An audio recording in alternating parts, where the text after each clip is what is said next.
ਸਾਹਿਬ ਨੇ ਕਿਹਾ ਸੀ ਕਿ ਅਸੀਂ ਜਿਸ ਚੀਜ਼ ਦਾ ਵੀ ਨੁਕਸਾਨ ਹੋਇਆ ਅਸੀਂ ਇੱਕ ਇੱਕ ਪੈਸਾ ਦੇਵਾਂਗੇ।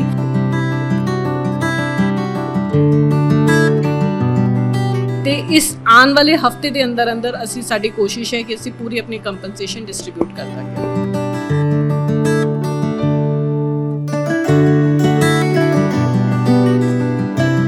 तो सानू पता है पंजाबियों दी वो हुंदी है, मतलब पंजाबी जिथे भी लोड़ पे पहला खड़े होंदे हैं।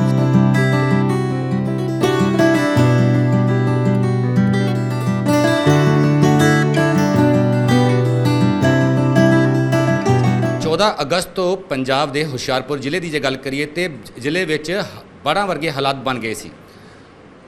टांडा चाहे हल्का मुकेरियां होवे, दोनों की स्थिति बड़ी ही गंभीर सी। पर जेकर गल करिए प्रशासन की, प्रशासन वालों लगातार लोगों की मदद की जा रही है।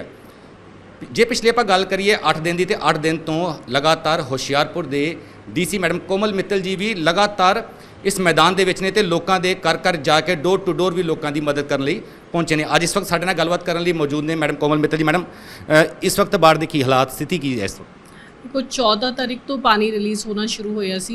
जदों ये शुरू होया सी मात्रा उस दिन 50,000 सी, पर अचानक 14 तारीख को क्योंकि मीह बहुत ज़्यादा पै रहा सी तो 14 तारीख को ही रात तक ये मात्रा वध के 1 लाख तो उत्ते चली गई सी, जो साडे लिए बहुत ही अनएक्सपैक्टेड रिलीज़ सी। असी इस दे लई तैयार नहीं सीगे कि इन्ना ज़्यादा रिलीज़ एकदम हो जाएगा, पर थैंकफुली हुण वो पानी रिड्यूस हो चुका है। अज दी इस टाइम वो मात्रा केवल 60,000 क्यूसेक रह गई है, जो कि साडे लिए मैनेजेबल है। पानी का लैवल डाउन जाना शुरू हो गया है तो लगभग सारे जिन्ने भी लोगों ने घर अपने इवैक्यूएट किए सी वो वापस अपने घरों नूं परत गए ने। मैम, जे आप गल करिए कि हुण जिहड़े टांडे की गल होवे या फिर मुकेरियां हल्के की, किन्ने क राहत शिविर जिहड़े प्रशासन वालों लगाए गए हैं?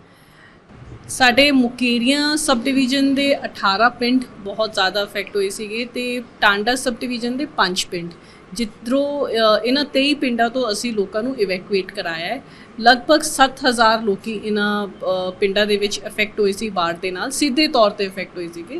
तो काफ़ी सारे बंदे इस तरह के सी जिन्हों ने मना करता कि असी वेट करांगे, असी नहीं निकलना चाहते, तो उन्होंने तक असी लगातार ही राशन, मैडिकल सप्लाइज ते वैटनरी ऑफिसर्स के राही उन्होंने पशुओं के लिए चारा ते दवाइयां भिजवा रहे थे।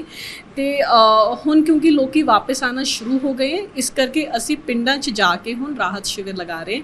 अज साडा राहत शिविर का चौथा दिन है। असी इस तो पहला पिंड सनियाल, पिंड कोलियां, हलेड़, मोतला, बेला सरियाना, नवी पत्ती, अब्दुल्लापुर ते अज असी पिंड मेहताबपुर विच बैठे हैं। तो ये लगातार ही आने वाले 3 दिनों तक साडे कैंप्स और चलणगे, जिस दे विच असी सारे जो 23 पिंड अफेक्ट हुए हैं सारे 23 पिंड कवर कर लांगे। मैडम, जिहड़े राहत कैंप लगाए गए हैं इन्हां विच किहड़े-किहड़े विभाग आए ने ते की फैसिलिटीज़ लोगों को मिल रही है? तो राहत कैंप के विच सरकार के लगभग 11 डिपार्टमेंट्स इत्थे मौजूद ने ते सारी फैसिलिटीज़ दी जा रही हैं, पर साडा जिहड़ा मेजर ध्यान है वो 3 पक्षां ते ज़्यादा है। सब तो पहला मैडिकल रिलीफ, असी जो भी लोग क्योंकि जो पानी उतरता है उस दे नाल एक तो मच्छरां करके बहुत ज़्यादा बीमारियों का डर बना रहिंदा है, तो नाल हुण क्योंकि सीजन इस तरह का चल रहा है, आई फ्लू बहुत ज़्यादा है, लोगों को स्किन की प्रॉब्लम्स हो गई हैं, तो एक मैडिकल कैंप। दूजा साडा वैटनरी कैंप, क्योंकि जिथे मनुखों की जिंदगी नूं खतरा होया उत्थे उसी तरह सब तो ज़्यादा जो मैनू फील होया मार पई है या फिर सब तो ज़्यादा दुख झेलना पिया वो पशुओं नूं झेलना पिया, तो साडा वैटनरी कैंप हर उस ते चलता है। तो तीजा साडा मुआवजे दे लई लोगों का जिस भी तरह का नुकसान होया है, STRF state disaster relief fund के अंडर कुछ इंस्ट्रक्शंस ने, कुछ हदायतां ने जिहदे तहत असी लोगों को मुआवजा दे सकते हैं। तो असी लोगों की अर्जियां ले रहे हैं कि उन्होंने घरां दे विच कितना नुकसान होया है, उन्होंने समान का कितना नुकसान होया है या फिर फसलों का कितना नुकसान होया है। ये 3 गल्लां ते मेजर फोकस रखते हुए बाकी डिपार्टमेंट्स भी इत्थे मौजूद ने, जिवें कि water supply, PWD, drainage, mining, electricity, ये सारे डिपार्टमेंट्स इत्थे मौजूद रहते हैं। मैम, जे गल करिए बच्चों की, क्योंकि बच्चों के स्कूल भी जदों दी बाढ़ हालात बने ने, बच्चों के स्कूल बहुत इफेक्टेड होए ने, बच्चों लिए की कुछ सरकार वालों किया जा रहा है? देखो बच्चों लिए जदों हड़ आए अपने इन्हां पिंडां दे विच तो काफ़ी सारे स्कूल बंद रहे। सब तो पहला एजुकेशन डिपार्टमेंट वालों भी पॉलिसी के तहत लोग बच्चों की कोशिश करके ऑनलाइन पढ़ाई जितनी हो सकी वो कराई। ਕਾਫੀ ਥਾਵਾਂ ਤੇ ਆਨਲਾਈਨ ਪੜ੍ਹਾਈ ਵੀ ਪੋਸੀਬਲ ਨਹੀਂ ਸੀ ਕਿਉਂਕਿ ਨੈਟਵਰਕ ਨਹੀਂ ਹੈ ਜਾਂ ਫਿਰ ਬੱਚਿਆਂ ਦੇ ਕੋਲ ਮਸ਼ੀਨ ਵੀ ਨਹੀਂ ਹੈ। ਉਹਨਾਂ ਨੂੰ ਮਟੀਰੀਅਲ ਭੇਜਿਆ ਜਾ ਰਿਹਾ ਹੈ ਕਿ ਤੁਸੀਂ ਪੜ੍ਹ ਲਓ, ਪਰ ਜਿਵੇਂ ਹੀ ਹੁਣ ਸਕੂਲ ਖੁੱਲ੍ਹਦੇ ਹੈ ਤਾਂ ਐਕਸਟਰਾ ਕਲਾਸਿਸ ਲਗਾ ਕੇ ਬੱਚਿਆਂ ਦੀ ਪੜ੍ਹਾਈ ਦਾ ਜਿੰਨਾ ਵੀ ਨੁਕਸਾਨ ਹੋਇਆ ਉਹ ਪੂਰਾ ਕੀਤਾ ਜਾਏਗਾ। ਮੈਡਮ, ਜਿੱਦਾਂ ਕਿ ਦੇਖਿਆ ਜਾ ਰਿਹਾ ਕਿ 8 ਦਿਨ ਹੋ ਗਏ ਲਗਾਤਾਰ ਤੁਸੀਂ ਫੀਲਡ ਦੇ ਵਿੱਚ ਜਾ ਰਹੇ ਹੋ, ਜ਼ਿਆਦਾ ਲੋਕ ਕੀ ਸਮੱਸਿਆ ਲੈ ਕੇ ਤੁਹਾਡੇ ਕੋਲ ਆ ਰਹੇ ਨੇ? ਸਭ ਤੋਂ ਜ਼ਿਆਦਾ ਲੋਕਾਂ ਨੂੰ ਜੋ ਦਿੱਕਤ ਪੇਸ਼ ਆਈ ਹੈ ਤੇ ਸਮੱਸਿਆਵਾਂ ਨੇ ਉਹ ਉਹਨਾਂ ਦੇ ਘਰਾਂ ਦਾ ਨੁਕਸਾਨ ਬਹੁਤ ਜ਼ਿਆਦਾ ਹੋ ਗਿਆ ਹੈ ਤੇ ਨਾਲ ਹੀ ਫਸਲਾਂ ਦਾ ਨੁਕਸਾਨ ਬਹੁਤ ਜ਼ਿਆਦਾ ਹੋ ਗਿਆ ਹੈ। ਪਰ ਥੈਂਕਫੁਲੀ ਦੋਨਾਂ ਦੇ ਲਈ ਹੀ ਕੰਪਨਸੇਸ਼ਨ ਹੈ। ਅਸੀਂ ਦੋਨਾਂ ਦੀ ਕੰਪਨਸੇਸ਼ਨ ਜੋ ਹੈ ਇਸ ਆਉਣ ਵਾਲੇ ਹਫਤੇ ਦੇ ਅੰਦਰ ਅੰਦਰ ਅਸੀਂ ਲੋਕਾਂ ਦੇ ਖਾਤੇ ਦੇ ਵਿੱਚ ਪਾ ਦਾਂਗੇ। ਮੈਡਮ, ਜੇਕਰ ਗੱਲ ਕਰੀਏ, ਕਿਉਂਕਿ ਤੁਸੀਂ ਵੀ ਹੁਣ ਸਾਰੀ ਜਗ੍ਹਾ ਦੌਰਾ ਕਰ ਰਹੇ ਹੋ, ਲਗਾਤਾਰ ਤੁਸੀਂ ਐਕਟਿਵ ਹੋ ਹਰ ਜਗ੍ਹਾ ਦੇ ਵਿੱਚ, ਪ੍ਰਸ਼ਾਸਨ ਵੱਲੋਂ ਜਿਹੜਾ ਹੁਣ ਮੇਨ ਸੀਗਾ ਕਿ ਜਦੋਂ ਪਾਣੀ ਉਤਰ ਜਾਂਦਾ ਆ, ਕਿਉਂਕਿ ਸਮੱਸਿਆ ਜਦੋਂ ਪਾਣੀ ਆਇਆ ਸੀ ਉਦੋਂ ਵੀ ਸਮੱਸਿਆ ਪ੍ਰਸ਼ਾਸਨ ਨੂੰ ਇੱਕ ਬਹੁਤ ਵੱਡੀ ਆਈ ਹੈ, ਹੁਣ ਜਦੋਂ ਪਾਣੀ ਉਤਰ ਜਾਏਗਾ ਉਦੋਂ ਵੀ ਇੱਕ ਤੁਹਾਡੇ ਲਈ ਬਹੁਤ ਵੱਡਾ ਪ੍ਰਸ਼ਾਸਨ ਲਈ ਚੈਲੰਜ ਹੈ, ਇਸ ਲਈ ਕਿਸ ਤਿਆਰੀ ਕੀਤੀ ਗਈ ਹੈ?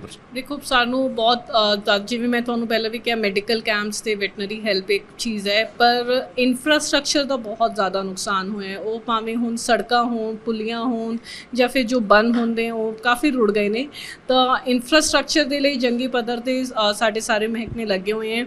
ਅਸੀਂ ਨਾਲ ਦੇ ਨਾਲ ਸਾਰੇ ਐਸਟੀਮੇਟਸ ਬਣਵਾ ਕੇ ਕੰਮ ਕਰ ਰਹੇ ਹਾਂ। ਜੋ ਟੈਂਪਰੇਰੀ ਤੌਰ ਤੇ ਅਸੀਂ ਜਿਵੇਂ ਕੋਈ ਕਨੈਕਟੀਵਿਟੀ ਰੀਸਟੋਰ ਕਰਨੀ ਸੀ ਜਾਂ ਫਿਰ ਕਿਤੇ ਬਿਜਲੀ ਦਾ ਕਨੈਕਸ਼ਨ ਰੀਸਟੋਰ ਕਰਨਾ ਸੀ, ਵਾਟਰ ਸਪਲਾਈ ਵਾਪਸ ਚਾਲੂ ਕਰਨੀ ਸੀ, ਉਹ ਅਸੀਂ ਸਾਰੀ ਥਾਵਾਂ ਤੇ ਰੀਸਟੋਰ ਕਰਤੀਆਂ ਤੇ ਚਲਾ ਦਿੱਤੀਆਂ। ਪਰ ਹੁਣ ਆਉਣ ਵਾਲੇ ਦਿਨਾਂ ਦੇ ਵਿੱਚ ਜੋ ਮੇਜਰ ਇੱਕ ਇਨਫਰਾਸਟ੍ਰਕਚਰ ਦਾ ਨੁਕਸਾਨ ਹੋਇਆ ਉਹ ਬਹੁਤ ਵੱਡਾ ਚੈਲੰਜ ਹੋਣ ਵਾਲਾ ਹੈ ਤੇ ਸਰਕਾਰ ਵੱਲੋਂ ਸਾਨੂੰ ਨਿਰਦੇਸ਼ ਨੇ ਕਿ ਤੁਸੀਂ ਸਾਰੇ ਐਸਟੀਮੇਟਸ ਬਣਾ ਕੇ ਭੇਜੋ ਤੇ ਜਲਦ ਤੋਂ ਜਲਦ ਸਾਰੇ ਦੀ ਸੈਂਕਸ਼ਨ ਮਿਲ ਕੇ ਸਾਰੇ ਕੰਮ ਸ਼ੁਰੂ ਕਰਾ ਦਿੱਤੇ ਜਾਣਗੇ। ਮੈਡਮ, ਮੇਰਾ ਆਖਰੀ ਸਵਾਲ ਹੈ ਕਿ ਮਾਨ ਸਾਹਿਬ ਵੀ ਇੱਥੇ, ਮੁੱਖ ਮੰਤਰੀ ਸਾਹਿਬ ਵੀ ਆਏ ਸੀ, ਦੌਰਾ ਕੀਤਾ, ਲੋਕਾਂ ਦੇ ਹਾਲ ਚਾਲ ਦੇਖੇ, ਉਹਨਾਂ ਵੱਲੋਂ ਜੋ ਐਲਾਨ ਕੀਤੇ ਗਏ ਕਿ ਲੋਕਾਂ ਨੂੰ ਕਦੋਂ ਤੱਕ ਇੰਪਲੀਮੈਂਟ ਹੋ ਜਾਣਗੇ? ਮਾਨਯੋਗ ਸੀਐਮ ਸਾਹਿਬ ਵੱਲੋਂ ਜੋ ਵੀ ਐਲਾਨ ਕੀਤੇ ਗਏ ਸੀ, ਮਾਨਯੋਗ ਸੀਐਮ ਸਾਹਿਬ ਨੇ ਕਿਹਾ ਸੀ ਕਿ ਅਸੀਂ ਜਿਸ ਚੀਜ਼ ਦਾ ਵੀ ਨੁਕਸਾਨ ਹੋਇਆ ਅਸੀਂ ਇੱਕ ਪੈਸਾ ਦੇਵਾਂਗੇ ਤੇ ਅਸੀਂ ਉਹਨਾਂ ਹੀ ਨਿਰਦੇਸ਼ਾਂ ਦੇ ਉੱਤੇ ਕੰਮ ਕਰਦੇ ਹੋਏ ਹੁਣ ਇਹ ਰਾਹਤ ਰਿਲੀਫ ਕੈਂਪ ਲਗਾ ਰਹੇ ਹਾਂ ਤਾਂ ਕਿ ਲੋਕੀ ਆਪਣਾ ਸਾਰਾ ਨੁਕਸਾਨ ਦੱਸ ਸਕਣ ਤੇ ਇਸ ਆਉਣ ਵਾਲੇ ਹਫਤੇ ਦੇ ਅੰਦਰ ਅੰਦਰ ਅਸੀਂ, ਸਾਡੀ ਕੋਸ਼ਿਸ਼ ਹੈ ਕਿ ਅਸੀਂ ਪੂਰੀ ਆਪਣੀ ਕੰਪਨਸੇਸ਼ਨ ਡਿਸਟ੍ਰੀਬਿਊਟ ਕਰ ਦਾਂਗੇ। ਸਰਕਾਰ ਹੋਰ ਕਿਹੜੇ ਐਨਜੀਓਜ਼ ਜਿਹੜੇ ਹੈ ਕਿ ਇਸ ਵਕਤ ਬਾੜ ਪ੍ਰਭਾਵਿਤ ਲੋਕਾਂ ਦੀ ਮਦਦ ਕਰਨ ਲਈ ਆਏ ਨੇ? ਦੇਖੋ, ਮੈਂ ਜਦੋਂ ਬਾੜ ਆਈ ਤਾਂ ਉਦੋਂ ਸਭ ਤੋਂ ਪਹਿਲਾਂ ਸਾਨੂੰ ਸਾਡੇ ਹੁਸ਼ਿਆਰਪੁਰ ਦੀ ਇੱਕ ਐਨਜੀਓ ਹੈ ਬਾਬਾ ਦੀਪ ਵੈਲਫੇਅਰ ਸੁਸਾਇਟੀ ਗੜਦੀਵਾਲਾ, ਉਹ ਫਸਟ ਐਨਜੀਓ ਸੀਗੀ ਜਿਨ੍ਹਾਂ ਨੇ, ਮੈਂ ਕਹਿ ਰਹੀ ਹਜ਼ਾਰਾਂ ਦੀ ਗਿਣਤੀ ਦੇ ਵਿੱਚ ਉਦੋਂ ਉਹਨਾਂ ਦੀ, ਕਿਉਂਕਿ ਉਹਨਾਂ ਕੋਲ ਕਿਸ਼ਤੀਆਂ ਨੇ ਤੇ ਆਪਣੇ ਐਕਸਪਰਟ ਡਾਈਵਰਸ ਵੀ ਨੇ, ਉਹਨਾਂ ਨੇ ਆਪਣੀ ਕਿਸ਼ਤਾਂ ਨਾਲ ਉਸ ਦਿਨ ਜਦੋਂ ਤੱਕ ਸਾਡੇ ਕੋਲ ਐਨਡੀਆਰਐਫ ਤੇ ਐਸਡੀਆਰਐਫ ਦੀ ਟੀਮਸ ਨਹੀਂ ਪਹੁੰਚ ਪਾਈ ਸੀਗੀ, ਉਹਨਾਂ ਨੇ ਹਜ਼ਾਰਾਂ ਦੀ ਗਿਣਤੀ ਦੇ ਵਿੱਚ ਜਾਨਾਂ ਬਚਾਈਆਂ ਨੇ। ਇਸ ਤੋਂ ਇਲਾਵਾ ਬਹੁਤ ਸਾਰੀ ਸਮਾਜ ਸੇਵੀ ਸੰਸਥਾਵਾਂ ਨੇ ਜੋ ਸਾਨੂੰ ਬਿਨਾਂ ਦੱਸੇ ਬਿਨਾਂ ਪੁੱਛੇ ਆਪ ਹੀ ਪਹੁੰਚ ਜਾਂਦੇ ਹੈ, ਰਾਹਤ ਸ਼ਿਵਰ ਲਗਾ ਰਹੇ ਹੈ ਤੇ ਇਹ ਤਾਂ ਸਾਨੂੰ ਪਤਾ ਹੈ ਪੰਜਾਬੀਆਂ ਦੀ ਉਹ ਹੁੰਦੀ ਹੈ, ਮਤਲਬ ਪੰਜਾਬੀ ਜਿੱਥੇ ਵੀ ਲੋੜ ਪਏ ਪਹਿਲਾਂ ਖੜੇ ਹੁੰਦੇ।